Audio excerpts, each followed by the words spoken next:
آخر أخبار من وراء القضبان عفوا، ومعنا كالعادة الأستاذ أحمد منصري رئيس الولائي لرابطة الجزائر لحقوق الإنسان من تيارت. سي أحمد مرحبا بك، السلام عليكم. سليم، مساء الخير على مشاهدي قناة المغاربية في الداخل وفي الخارج.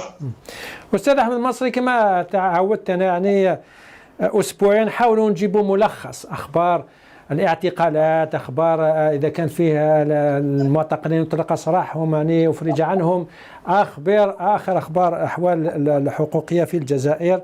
وربما إذا كان فيه إمكانيات على بالي هذا الأسبوع أنت كانت تمت محاكمتك، يعني لو تحكينا أولا على حالتك أنت وزملائك حول آخر المحاكمات معك. بداية بسم الله الرحمن الرحيم، مساء الخير مرة أخرى على الجمهور قناة المغاربية. تمت محاكمتي يوم أمس بتهمة نشر وترويج أخبار كاذبة يوم الثلاثاء الماضي. تم محاكمتي للمرة الرابعة، أقف أمام القاضي ويطلب تأجيل من طرف القاضي، يطلب للمرة الرابعة يطلب تأجيل لأسباب لا نعلمها. تم تأجيل القضية إلى 25 سبتمبر القادم مع زملائي اللي هما 3 مناضلين اللي هما محمد الطراري، محمد دحماني، وأحمد بوطيبة. أستاذ ذكرنا بالتهم ترويج أخبار كاذبة، جنحة ترويج الأخبار الكاذبة بين الجمهور من شأنها المساس بالأمن العمومي والأمن العام والتحريض على التجمهر. أخذنا في محكمة سيدي محمد عقوبة بالسجن 3 سنوات غيابيا، ثم بعد المعارضة، بعد قيامنا بالمعارضة، تم الحكم علينا بسنة سجن وغرامة قدرها 100,000 دينار جزائري. وفي السابق في الحكم الغيابي كانت 200 مليون تعويض للخزينة العمومية، وكانت 10 ملايين غرامة مالية، في حين تم يعني إنزال الغرامة إلى 10 ملايين، بقيت 10 ملايين، وتم إلغاء 200 مليون تعويض للخزينة العمومية. كان التأجيل من أجل استدعاء الشهود اللي هو محمد العربي زيطوط ومراد دهينة الموجودين خارج البلاد. أخبار أخرى، سنبدأ بالإخوة المضربين عن الطعام الذين هم في معركة الأمعاء خاوية، من بينهم محمد قاسمي أسد الصحراء الذي هو في اليوم العاشر من الإضراب. هناك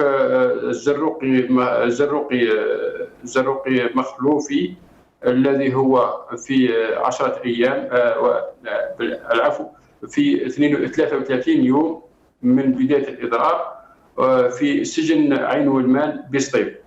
الأخ قاسمي، محمد قاسمي، هو في سجن أضرار. هما أخي سليم، وحتى يعرف الجمهور الكريم أنه السجين علاه يدخل في إضراب وعلاه يأخذ إضراب عن الطعام، رغم الأضرار التي يسببها هذا الإضراب عن الطعام الذي يعني راح يتسبب له أمراض، يعني حتى أمراض يعني لا يمكن علاجها من بعد الإضراب، اللي هي تسبب في في في في في, في فقد المناعه، في فقد الذاكره، في امور بزاف.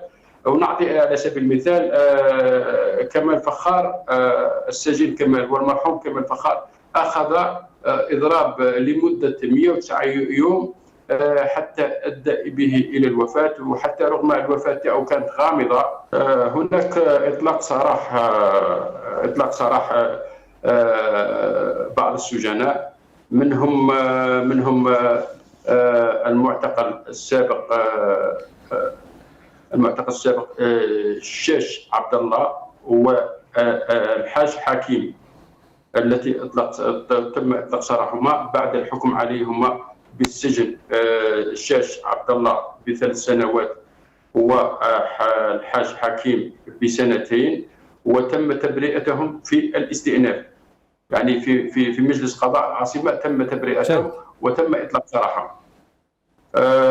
هناك تم يعني في مجلس قضاء بجاية تم تبرئة الطالب الجامعي بن عزوز فهم تم تبرئته في مجلس قضاء بجاية. في قضية منع الحراكيين من السفر، هناك قضية البروفيسور عيسات كمال الذي منع من السفر إلى فرنسا من أجل زيارة العائلة ومن أجل العلاج. منع من مطار جاية وتم استدعائه اليوم الأحد القادم للمثول أمام فرقة الدرك الوطني للتحقيق.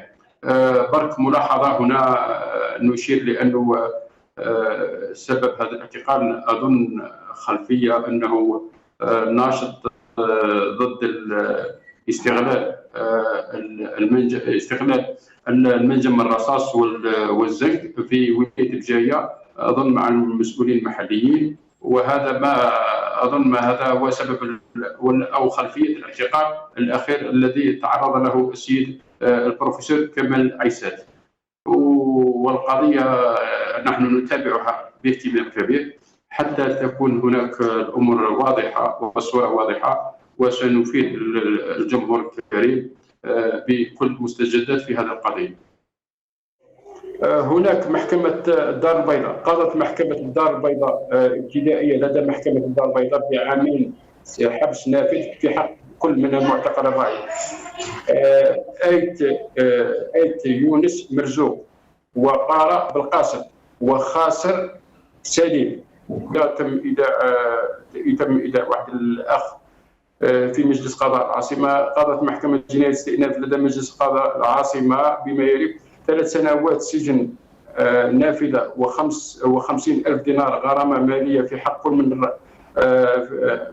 كل معتقل الرأي حمزة الوناس، وسيتم إطلاقه يوم 7 أكتوبر 2023. والبراءة في حق من معتقل الرأي آيت سعيد قمرة، وآيت شيب بوعزة، وأحمد سعيد فريد ومن معهم. الأستاذ آيت قمرة للأسف عندها قضية أخرى وتم الحكم عليها، لهذا لم تغادر السجن. وهناك قضية أخرى في بادنا تم إدانة سامي درنوني بعام حبس نافذ وغرامة 100,000 دينار جزائري. وهران قضت المحكمة جناية استئناف 3 سنوات حبس نافذة في حق الرأي حري بن عيسى، وعام حبس نافذ مع إيداع في حق كل من عازم عماد الدين، لحسن بلال، وتيجاني محمد، والسيف مهدي. هناك اعتقال صحيح، هناك اعتقال المدعو الحراكي المدعو الطيب عويد من مدينة قصر شلالة ولاية تيارت. تم اعتقاله وتفتيش بيته وأخذ هاتفه وهاتف زوجته، وتم توجيه له تهمة 87 مكرر، إهانة رئيس الجمهورية وإهانة هيئة نظامية، وهو معتقل بسجن قصر شلالة. تم إيداعه الأسبوع الماضي. وكذا. شكرا أستاذ، يعطيك الصحة أحمد المنصري، بارك الله في هذه المعلومات القيمة. يعني مهم جدا جدا باش الناس الرأي العام يكون على باله في هذه الأمور، لأن ربما الإعلام الرسمي ما كانش يعني كلام حول هذه الأمور. شكرا كثيرا أستاذ أحمد المنصري، المسؤول عن المكتب بتيارت، المسؤول الولائي للمكتب الولائي للرابطة الجزائرية للدفاع عن حقوق الإنسان. شكرا جزيلا.